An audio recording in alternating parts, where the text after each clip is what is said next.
ठाकरे गट आणि राष्ट्रवादीचा शरद पवार गट हा कुठेतरी टार्गेटवर असल्याचं पाहायला मिळतंय. कारण ज्या पार्श्वभूमीवर ज्याप्रमाणे महाविकास आघाडीतल्या नेत्यांवर ज्या केंद्रीय तपास यंत्रणांचा ससेमिरा लागलाय, त्या पार्श्वभूमीवर कुठेतरी शिवसेनेचा ठाकरे गट आणि राष्ट्रवादी शरद पवार गट हा टार्गेटवर असल्याचं बोललं जातंय. तपास यंत्रणा सध्या ॲक्शन मोडमध्ये आल्याचं पाहायला मिळतंय आणि महाविकास आघाडीतल्या 2 नेत्यांना काल म्हणजे शुक्रवारी ईडीनं समन्स बजावलेलं आहे. बारामतीचा अॅग्रो कंपनी हे जे प्रकरण आहे रोहित पवार शरद पवार गटाचे आमदार रोहित पवार यांना ईडीनं हे चौकशीचं समन्स बजावलेलं आहे. तर शिवसेना ठाकरे गटाच्या आणि नेत्या आणि माजी महापौर किशोरी पेडणेकर यांना सुद्धा ईडीनं समन्स बजावलेलं आहे. कोरोना काळात जे कथित बॉडी बॅग्स प्रकरण होतं, त्या घोटाळ्या प्रकरणी सुद्धा आता किशोरी पेडणेकर यांनाही ईडीनं समन्स बजावलेलं आहे. आणि एकाच दिवशी आपण पाहतोय की रोहित पवार आणि किशोरी पेडणेकर यांना हे समन्स आलेलं आहे ईडीकडून. त्यामुळे राजकीय वर्तुळात चर्चांना उधाण आलेलं आहे. ठाकरे गट आणि शरद पवार गट हे कुठेतरी ईडीच्या रडारवर आल्याचं बोललं जातंय यामुळे. आणि यामध्ये ईडीकडून किशोरी पेडणेकर यांनाही समन्स बजावलेलं आहे. येत्या गुरुवारी किशोरी पेडणेकर यांना चौकशीसाठी बोलावण्यात आलेलं आहे. त्याच पार्श्वभूमीवर ही नोटीस त्यांना बजावण्यात आली आणि तर बुधवारी ईडी कार्यालयात रोहित पवार यांना सुद्धा चौकशीसाठी हजर राहण्याचं निर्देश देण्यात आले. त्याचंच हे समन्स आहे आणि 22 जानेवारीपर्यंत आपण पाहतो की दुसरीकडे ठाकरे गटाचे सचिव सूरज चव्हाण यांना सुद्धा त्यांच्या कोठडीत वाढ झालेली आहे. त्यांना 22 जानेवारीपर्यंत त्यांना ईडीकडून ईडी कोठडी सुनावण्यात आलेली आहे. तसंच देशातले जे विरोधी पक्ष आहेत ते कुठेतरी भाजपच्या आणि केंद्र सरकारच्या रडारवर असल्याचं यामुळे बोललं जातंय. विरोधी पक्षांचं सरकार किंवा विरोधी पक्षातले जे काही नेते असतील त्यांच्यावर सध्या ईडी सीबीआयचा ससेमिरा सुरू असल्याचं पाहायला मिळतं आणि महाराष्ट्रात सुद्धा आपण पाहतो की गेल्या काही दिवसांपासून अशाच घटना घडतायत. सुरुवातीला आपण पाहिलं की यामध्ये ठाकरे गट कुठेतरी टार्गेटवर असल्याचं पाहायला मिळालं. आधी सूरज चव्हाण यांना अटक झाली, तर दुसऱ्या दिवशी लगेच ठाकरे गटाचे आमदार आणि रत्नागिरीचे राजन साळवी यांच्याही घरावर एसीबीची धाड पडली. एसीबी कडून त्यांच्या घराची आणि त्यांच्या भावाच्या मालमत्तेची चौकशी करण्यात आली. त्यानंतर त्यांना एसीबी कार्यालयात घेऊन जाण्यात आलं. खरं तर राजन साळवी यांची आतापर्यंत 6व्यांदा एसीबी चौकशी झाली होती आणि आता पुन्हा एकदा राजन साळवी यांच्या घरावर एसीबीनं धाड टाकली. त्यामुळे सकाळीच ही धाड टाकली गेल्याने 18 जानेवारीला. त्यामुळे कुठेतरी चर्चांना उधाण आलं होतं. राजकीय वर्तुळात खळबळ उडाली होती आणि या तपास संस्था आहेत त्या कुठेतरी आता सक्रिय झाल्याचं पाहायला मिळत असतानाच पुन्हा काल 19 जानेवारीला आपण पाहतोय की किशोरी पेडणेकर यांना सुद्धा ईडीनं समन्स बजावलं. तसंच ठाकरे गटाच्या या 3 नेत्यांबद्दल झालं आणि हा मोर्चा जो आहे ईडीचा किंवा केंद्रीय तपास यंत्रणांचा हा कुठेतरी आता शरद पवार गटाकडे सुद्धा वळल्याचं बोललं जाते. कारण शरद पवार गटाचे आमदार रोहित पवार यांच्यावर सुद्धा आता ही कारवाईचा बडगा उचलला गेल्याचं बोललं जाते. रोहित पवार यांना सुद्धा ईडीचा समन्स बजावण्यात आलेला आहे आणि यानंतर रोहित पवार यांनी सुद्धा या प्रकरणावर प्रतिक्रिया दिली. ती सुद्धा आपण पाहणार आहोतच. मात्र आगामी लोकसभा निवडणुकीच्या दृष्टीनं महाराष्ट्रात मोदी सरकारसाठी हे अतिशय महत्वपूर्ण असल्यानं हे जे राज्य आहे महाराष्ट्र राज्य ते कुठेतरी मोदी सरकारसाठी महत्वाचं मानलं जाते. त्याच पार्श्वभूमीवर आपण पाहतोय की एकाच महिन्यात पंतप्रधान नरेंद्र मोदी 2दा महाराष्ट्रात येऊन गेले. काल सुद्धा पंतप्रधान सोलापूर जिल्ह्यात आले होते.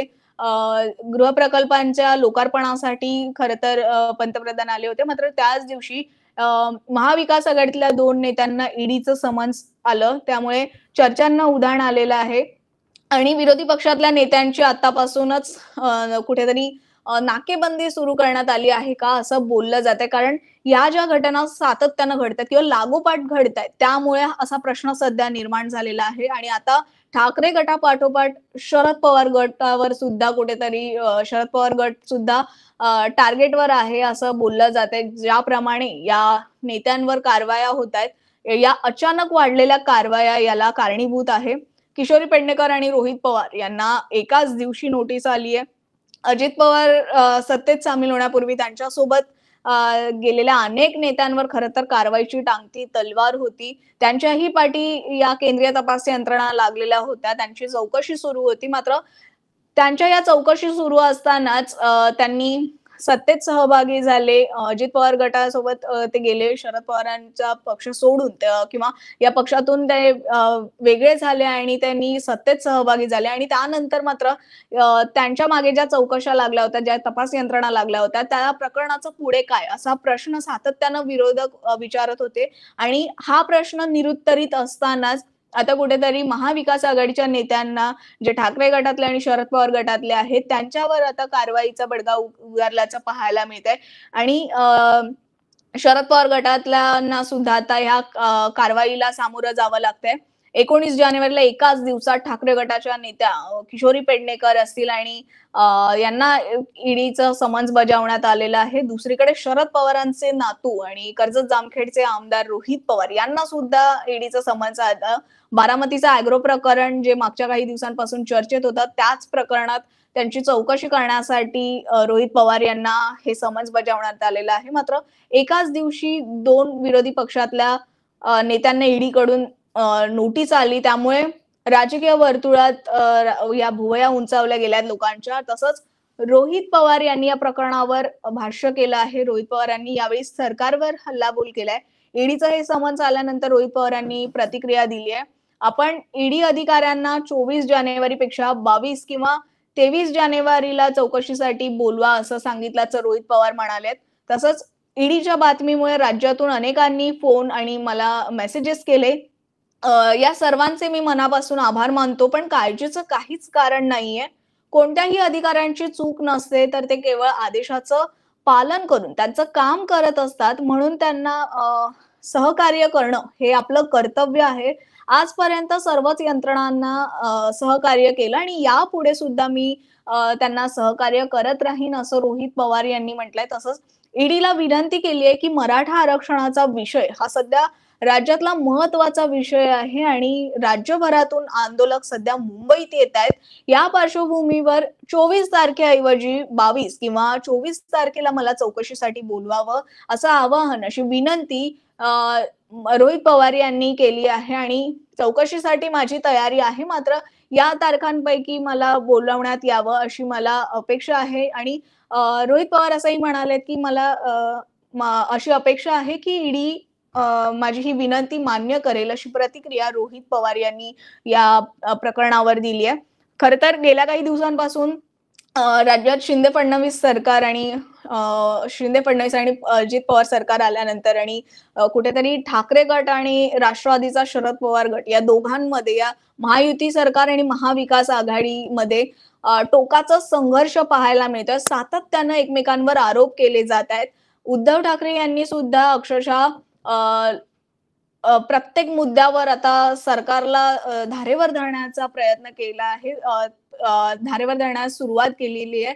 ठाकरे गटातून आणि आमदार आणि माजी मंत्री आदित्य ठाकरे यांनी सुद्धा सरकारवर आणि मुख्यमंत्री एकनाथ शिंदे यांच्यावर कुठेतरी प्रश्न उपस्थित केले आहेत. त्यांच्यावर टीका करतायत आदित्य ठाकरे सुद्धा आणि नुकताच मुख्यमंत्र्यांचा डाऊस दौरा पार पडला. या दौऱ्यावरून सुद्धा आदित्य ठाकरे यांनी मुख्यमंत्र्यांवर टीका केली होती. तसंच इतरही महाविकास आघाडीतले नेते हे राज्य सरकारवर टीका करताना पाहायला मिळतायत. आदित्य ठाकरे सुद्धा प्रत्येक मुद्द्यावर शिंदे-फडणवीस सरकारला प्रश्न विचारतात. अगदी प्रश्नांची सरबत्तीच करतायत आणि दाऊस दौऱ्यावरून सुद्धा त्यांनी प्रश्न उपस्थित केले होते. त्यावरून आता कुठेतरी सरकार आणि विरोधकांमध्ये हे वाद आपल्याला पाहायला मिळतायत. रोहित पवार यांनी सुद्धा नुकतीच राज्यात संघर्ष यात्रा काढली होती आणि या संघर्ष यात्रेच्या माध्यमातून सुद्धा त्यांनी सरकारला धारेवर धरण्याचा प्रयत्न केला आणि यावेळी त्यांनी अजित पवार गटाचे प्रमुख म्हणजेच उपमुख्यमंत्री अजित पवार यांनाही कुठेतरी लक्ष केलं होतं या यात्रेच्या माध्यमातून आणि अशा स्थितीत आता आपण पाहतोय की ईडीनं ही जी कारवाई केली आहे त्यामुळे राजकीय वर्तुळात सध्या भुवया उंचावल्याला पाहायला मिळतात आणि त्याच पार्श्वभूमीवर रोहित पवार यांना हे जे ईडीचं समन्स आलंय त्याला कुठेतरी महत्त्व प्राप्त झालंय. खरं तर एकीकडे आपण पाहतोय की उद्धव ठाकरेंची नुकतीच महापत्रकार परिषद सुद्धा पार पडली. शिवसेना आमदारांच्या अपात्रता प्रकरणानंतर जो निकाल लागला आणि त्या निकालानंतर कुठेतरी राजकीय वातावरण तापल्याचं पाहायला मिळालं. आणि त्यानंतर विधानसभा अध्यक्ष राहुल नार्वेकर यांनी जो निवाडा दिला, त्यावर प्रश्नचिन्ह उपस्थित करत शिवसेना ठाकरे गटाकडून महापत्रकार परिषद आयोजित करण्यात आली होती आणि या महापत्रकार परिषदेनंतर सुद्धा आता कुठेतरी कारवाईला वेग आलाय की काय असं बोललं जातंय. राहुल नार्वेकरांनी जो निवाडा करताना शिवसेना ही खरी शिवसेना ही शिंदेचीच असं म्हणत भरत गोगावले ठाकरे शिवसेनाचे शिंदेचे जे प्रतोद आहेत भरत गोगावले यांचाच व्हीप जो आहे तो खरा आहे किंवा वैध आहे असं म्हणत त्यांनी हा निकाल दिला होता आणि त्यानंतर उद्धव ठाकरे यांनी जनता न्यायालय भरून राहुल नार्वेकर यांच्यावर सडकून टीका केली होती. तसंच राहुल नार्वेकरांच्या हातचा हा निकाल आहे त्याची चिरफाड करणारं हे जनता न्यायालय त्यांनी भरवलं होतं आणि यावेळी त्यांनी शिंदे गटात गेलेल्या अनेक आमदारांवर, नेत्यांवर सुद्धा टीका केली आणि काही महत्त्वाचे पुरावे दाखवले या पत्रकार परिषदेतून आणि अनेक मोठे गौप्यस्फोट केले. त्यामुळे आता एकीकडे ही पत्रकार परिषद झाली आणि त्यानंतर लगेचच या घटना घडताना पाहायला मिळतात. 16 जानेवारी रोजी त्यांनी हे जनता न्यायालय भरवलं होतं आणि यावेळेस ही जी चिरफाड करण्यात आली विधानसभा अध्यक्षांनी केलेल्या निकालाची, त्यानंतरच अवघ्या काही दिवसातच किंवा अवघ्या काही तासातच आपण पाहतोय की या महाविकास आघाडीतल्या या 4 नेत्यांना जी कारवाई करण्यात येते किंवा ईडीकडून समन्स बजावण्यात आलेलं आहे. यामध्ये सूरज चव्हाण असतील यांच्यावर सुद्धा कारवाई झालेली आहे, अटकेची कारवाई झालेली आहे. त्याचबरोबर ठाकरे गटाचे आमदार राजन साळवी यांच्यावर सुद्धा कारवाईचा बडगा उगारण्यात आलाय. खरं तर राजन साळवी यांना सुद्धा कधीही अटक होऊ शकते असंही आता बोललं जातंय. सूरज चव्हाण यांना सुद्धा ईडीकडून अटक करण्यात आलेली आहे. आता जे प्रकरण आहे किशोरी पेडणेकर यांचं कथित घोटाळा आहे तो म्हणजे बॉडी बॅग्स घोटाळा आणि या प्रकरणी त्यांना समन्स बजावण्यात आले. 25 जानेवारीला त्यांना चौकशीसाठी सामोरं जावं लागणार आहे. तसंच ठाकरे गटाचे यापूर्वी खरं तर 2 नेते म्हणजेच सूरज चव्हाण असतील किंवा दुसरे राजन साळवी असतील आणि त्यांच्या पाठोपाठ तिसरं म्हणजे किशोरी पेडणेकर यांचं नाव वरती आलं आणि किशोरी पेडणेकर यांना सुद्धा आता चौकशीला सामोरं जावं लागणार आहे. खरं तर सूरज चव्हाण हे जे नाव आहे ते आदित्य ठाकरे यांच्या जवळचं मानलं जाणार एक नाव आहे. आदित्य ठाकरेंचे निकटवर्तीय म्हणून सूरज चव्हाण यांना पाहिलं जातं आणि त्यांना ईडीनं अटक केली त्यामुळे कुठेतरी खळबळ उडाली. तसंच सध्या ते ईडीच्या कोठडीत आहेत. 22 जानेवारीपर्यंत त्यांना ही शिक्षा सुनावण्यात आलेली आहे. त्यांच्यावरही बीएमसीचा कथित खिचडी घोटाळ्याचा आरोप आहे आणि त्याचमुळे त्यांना ही सध्या अटक झालेली आहे. हे 3 नेते ठाकरे गटाचे असतानाच कुठेतरी राष्ट्रवादीच्या नेत्यांवर सुद्धा आता कारवाई सुरू झाल्याचं पाहायला मिळतंय. दरम्यान राजन साळवी यांच्यावर सुद्धा कारवाई सुरू आहे आणि त्यांच्या अडचणी मात्र काही कमी होताना दिसत नाहीयेत. कारण आतापर्यंत त्यांची बऱ्याचदा एसीबी चौकशी झालेली आहे राजन साळवी यांची आणि आता सुद्धा 2च दिवसांपूर्वी त्यांच्या राहत्या घरी रत्नागिरीच्या राहत्या घरी तब्बल 8 तास एसीबीच्या अधिकाऱ्यांकडून झाडाझडती घेण्यात आली आणि एसीबीचे अनेक अधिकारी यावेळी त्यांच्या रत्नागिरीतल्या घरी पोहोचले होते. सकाळीच हे सगळे अधिकारी त्यांच्या घरी पोहोचले होते आणि त्यांच्या घराची झाडाझडती सुरू होती. एसीबी अधिकाऱ्यांनी तिथं जाऊन साळवींचे जे लॉकर आहे तिथे ठेवलेले जे पत्र आहेत महत्वाची असतील त्या कागदपत्रांची तपासणी या अधिकाऱ्यांकडून करण्यात आली आणि या सगळ्या घडामोडींनंतर काल राजन साळवी यांनी पत्रकार परिषद घेतली आणि या प्रकरणावर भाष्य सुद्धा केलं. यावेळी त्यांचे बंधू होते संजू साळवी आणि त्यांचे पुतणे जे आहेत दुर्गेश साळवी हे सुद्धा यावेळी या पत्रकार परिषदेला उपस्थित होते आणि यावेळी त्यांनी या सगळ्या संदर्भात महत्वाची बातमी दिली, महत्वाची माहिती दिली. एसीबीची आपल्याला नोटीस आली असून एसीबीनं आपल्या मोठ्या भावाला चौकशीसाठी बोलावण्यास सांगितलं आहे आणि ही संबंधित कारवाई जी आहे ती अटकेपूर्वीची एक कारवाई असल्याचं चा आरोप किंवा एक प्रकारे दावा यावेळी राजन साळवी यांनी केला या पत्रकार परिषदेतून. एसीबीनं मला वर्षभर चौकशीच्या फेऱ्या मारायला लावल्या आणि आता त्यानंतर अ, ए माफ करा, लाचलुचपत प्रतिबंधक विभागानं या कारवाया झाल्या आणि त्यानंतर आता पुन्हा हा मोर्चा जो आहे तो माझ्या मोठ्या बंधूकडे वळला असल्याचं सुद्धा त्यांनी म्हटलं. अपसंपदेच्या गुन्ह्याप्रकरणी 22 जानेवारीला दुपारी 12 वाजता माझ्या मोठ्या भावासह मला चौकशीसाठी हजर राहण्याचं बोलावण्यात अशी एक नोटीस बजावण्यात आली असल्याचं त्यांनी सांगितलं. तसंच यावेळी माझ्या कुटुंबाला सुद्धा कुठेतरी वेठीस धरलं जातंय आणि असाच एक प्रकारे माझ्या कुटुंबावर आरोप केले जात आहेत. ही सूडबुद्धीनं आणि ही कारवाई केली जाते असा आरोपही राजन साळवी यांनी केला. तसंच माझ्याकडे 3.5 कोटींची अपसंपदा कुठून आली हे मलाच माहिती नाहीये. त्यामुळे न्यायालयात एसीबीलाच याचं उत्तर द्यावं लागेल. अशी अशी टीका सुद्धा राजन साळवी यांनी केली. तसंच आम्ही या चौकशीला घाबरणार नाही आहोत. आम्ही या चौकशीला सुद्धा हजर राहू अशी प्रतिक्रियाही राजन साळवी यांनी दिली आहे. पत्रकार परिषदेत ते बोलत होते. मात्र ही कारवाई जी आहे ती अटकेपूर्वीची कारवाई आहे असा दावा स्वतःच राजन साळवी यांनी केलाय. त्यामुळे आगामी काळात नेमक्या काय-काय घडामोडी घडतायत हे पाहणं महत्वाचं राहील.